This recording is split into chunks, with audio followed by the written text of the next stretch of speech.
Hello students, this is your English teacher Shudipta De. I hope all of you are doing great. Today I am making this video to share with you all a lesson from your English literature book. The name of the lesson is Birthday Presents and it is written by Lean Reed Banks. The learning objectives for today's lesson: you are going to learn about the author. I am going to read out the text, along with it the explanation of the text, word meanings, and then comes the reference to context. And at the end of the lesson, I will also share few worksheets so that you can practice it at home. About the author: Lean Reed Banks, born on 1929, is a British author of books for children and adults. The story is taken from her best-selling children's novel, The Indian in the Cupboard. Before becoming a writer, Banks was an actress and a television journalist. In 2013, Banks won the J. M. Barrie Award for Outstanding Contribution to Children's Arts. Here is your lesson, Birthday Presents. It goes like this. It was not that Omri didn't appreciate Patrick's birthday present to him. Far from it. He was really very grateful, sort of. It was without a doubt very kind of Patrick to give Omri anything at all, let alone a second-hand plastic Red Indian which he himself had finished with. This is a story about a boy named Omri who lives in England.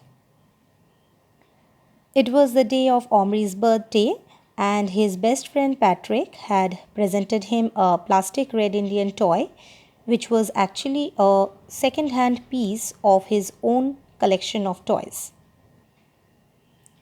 The trouble was, though, that Omri was getting a little fed up with small plastic figures, of which he had loads, biscuit tins full, probably 3 or 4, if they were all put away at the same time, which they never were because most of the time they were scattered about in the bathroom, the loft, the kitchen, the breakfast room, not to mention Omri's bedroom and the garden.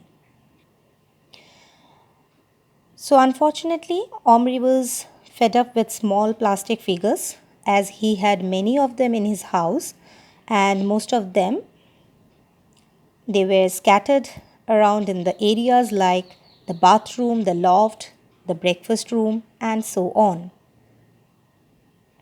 Omri and Patrick had spent many hours together playing with their joint collections of plastic toys, but now they had about enough of them, at least for the moment, and that was why when Patrick brought his present to school on Omri's birthday, Omri was disappointed.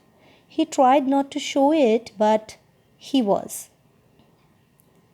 Both of them spent several hours playing together with their collections of plastic toys. So when Omri received his birthday present from Patrick, he was quite disappointed. But he didn't want to show it to others. "Do you really like him?" asked Patrick, as Omri stood silently with the Indian in his hand. "Yes, he is fantastic," said Omri in only a slightly flattish voice. "I haven't got an Indian, I know. I haven't got any cowboys either." "Nor have I. That's why I couldn't play anything with him." Omri opened his mouth to say, "I won't be able to either," but thinking that might hurt Patrick's feelings, he said nothing, put the Indian in his pocket, and forgot about it. When Patrick asked Omri whether he liked the present or not, he replied hesitantly that yes, it was fantastic, and he could not express his true feelings as it might hurt his best friend Patrick's feelings too. After school, there was a family tea and all the excitement of his presence from his parents and his two older brothers. He was given his dearest wish, a skateboard complete with kickboard and kryptonic wheels from his mom and dad, and from his eldest brother, Adiel, a helmet. Gilon, his other brother, had not bought him anything because he had no money. His pocket money had been stopped some time ago in connection with a very unfortunate accident involving their father's bicycle. So when Gilon's turn came to give Omri a present, Omri was very surprised when a large parcel was put before him, untidily wrapped in brown paper and string. Now it was time for the family to celebrate Omri's birthday, and Omri was eagerly waiting for his gifts from his parents and two older brothers. His parents fulfilled his wish by presenting him a skateboard, which he was really looking for a long time. His eldest brother, Adiel, gave a helmet to him, and Gilon, who was his another brother, had not bought him anything.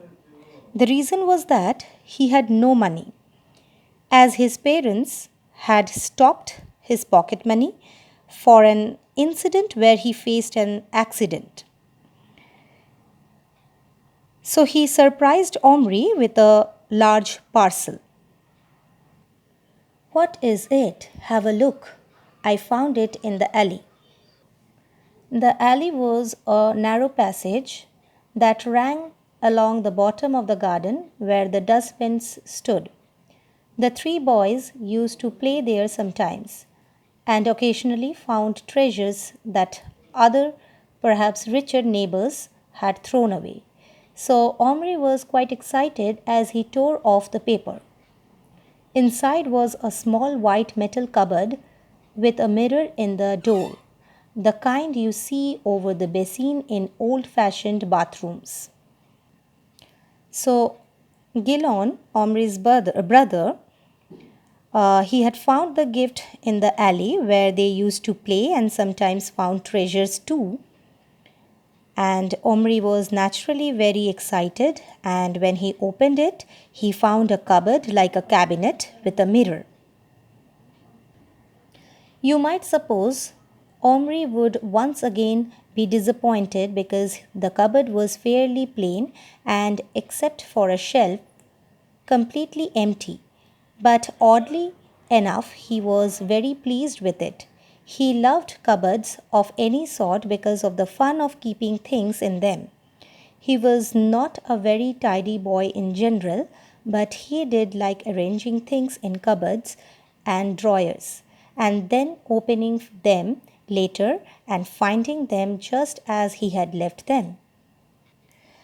So you must be thinking that Omri would not like the gift as it was odd and very plain looking cabinet.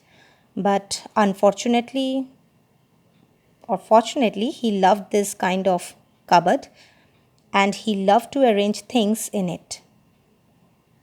I do wished it locked, he said. You might say thank you before you start complaining, said Gilon.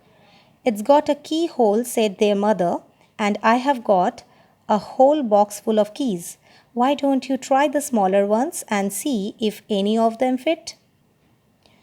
So Omri wished the cupboard to be locked, so his mother got a bunch of keys for him to select. Most of the keys were much too big, but there were half a dozen that were about the right size. All but one of these were very ordinary. The unordinary one was the most interesting key in the whole collection, small with a complicated lock part and a fancy top. A narrow stripe of red satin ribbon was looped through one of its curly openings. Omri saved that key for the last. From that bunch of keys, he got a very uncommon one, which he saved for the last trial. The key had a very intricate design on the top, and it looked amazing with a stripe of red satin ribbon.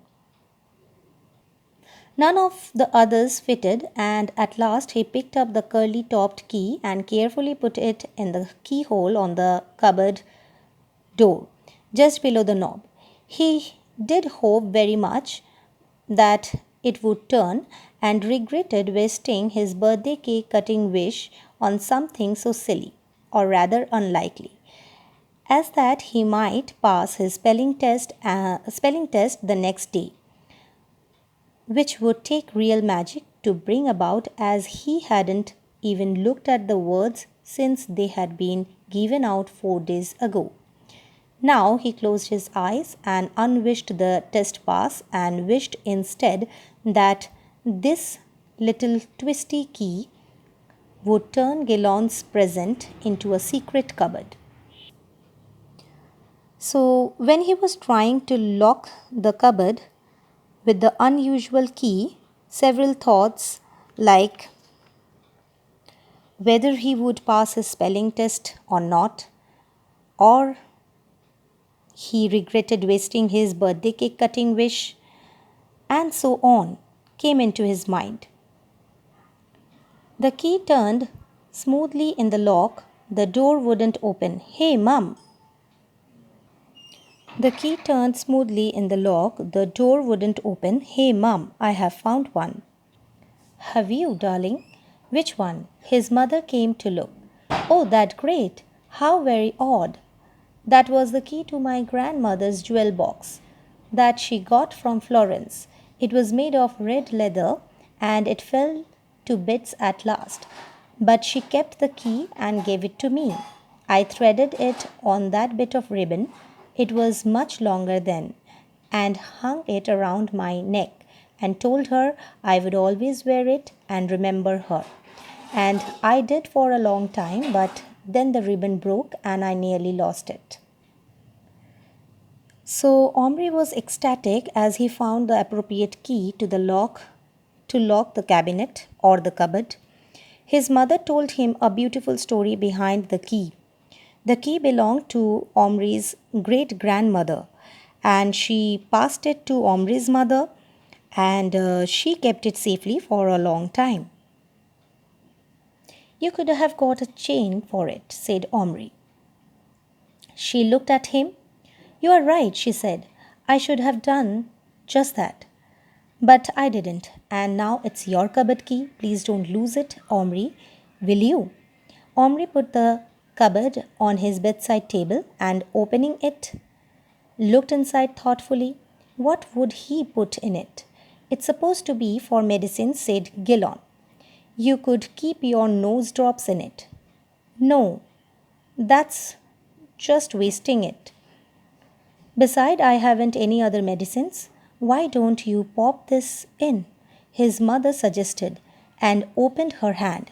In it was Patrick's Red Indian. I found it when I was putting your trousers in the washing machine. Omri carefully stood the Indian on the shelf. Are you going to shut the door? Asked his mother. Yes, and locked it.